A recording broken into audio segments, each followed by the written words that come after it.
লোক পাবেন। পশ্চিমবাংলার প্রত্যেকটা প্রান্তে যদি যান এই ধরনের অসংখ্য তোলাবাজ মানুষকে পাবেন, যারা পশ্চিমবাংলার মানুষকে শোষণ করছে, ভয়ভীতির পরিবেশ, সন্ত্রাসের পরিবেশকে তৈরি করে আজকে মানুষের মধ্যে আতঙ্কের পরিবেশ তৈরি করতে চাইছে।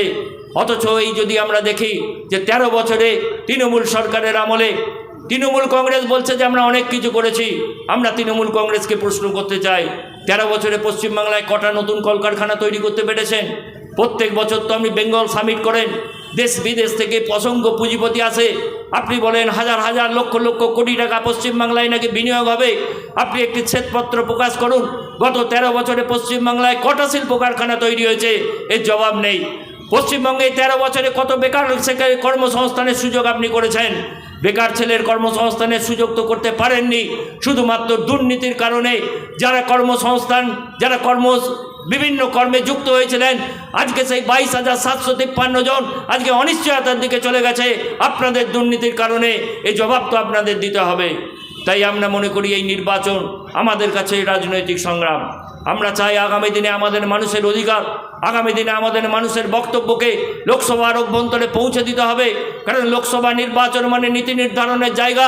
তাই নীতি নির্ধারণের জায়গায় বামপন্থীদের শক্তি বৃদ্ধি হওয়া মানে আগামী দিনে দেশ পরিচালনা করার ক্ষেত্রে মানুষের গণতান্ত্রিক অধিকারকে প্রতিষ্ঠিত করা যাবে।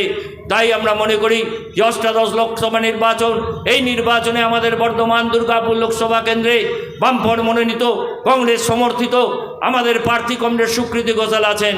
সুকৃতি ঘোষালের যে পরিচিতি সেটা নতুন করে দেওয়ার আপনাদের কাছে অবকাশ নেই। আপনারা জানেন আমাদের এই যে মহিলা কলেজ, এই মহিলা কলেজে 18 বছর তিনি যে অধ্যক্ষের কাজ করেছেন, দক্ষতার সঙ্গে অধ্যক্ষ পদ তিনি সামলেছেন।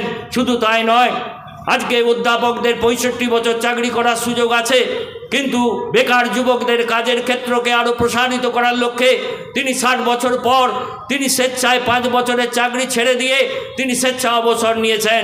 এটাই হচ্ছে ত্যাগ, এটাই হচ্ছে বামপন্থীরা। একজন হচ্ছে তৃণমূল কংগ্রেস, বিজেপিরা ভোগের জন্য আছে, আর বামপন্থীরা হচ্ছে ত্যাগের জন্য আছে। এটাই বিজেপি তৃণমূল কংগ্রেসের সঙ্গে বামপন্থীদের পার্থক্য। তাই আগামী দিনে আমাদের যে প্রার্থী, সেই প্রার্থী নির্বাচনের ক্ষেত্রে আমাদের যোগ্য প্রার্থীকে যাতে আমরা পাঠাতে পারি, তার জন্য প্রয়োজনীয় ব্যবস্থা আপনারা গ্রহণ করবেন। আপনাদের মূল্যবান যে ভোটাধিকার, সেই ভোটাধিকার আমাদের বামপন্থী মনোনীত কংগ্রেস সমর্থিত প্রার্থী কমরেড সুকৃতি ঘোষালের সমর্থনে আপনারা নিশ্চিতভাবেই আপনারা ভোট দেবেন। এই কটি কথা আমি বলছি। এরপর আপনাদের সামনে বক্তব্য রাখবেন আমাদের পার্টি জেলা সম্পাদক মণ্ডলীর অন্যতম সদস্য কমরেড অপূর্ব চ্যাটার্জি। তাকে আমি তার বক্তব্য রাখার জন্য অনুরোধ করছি।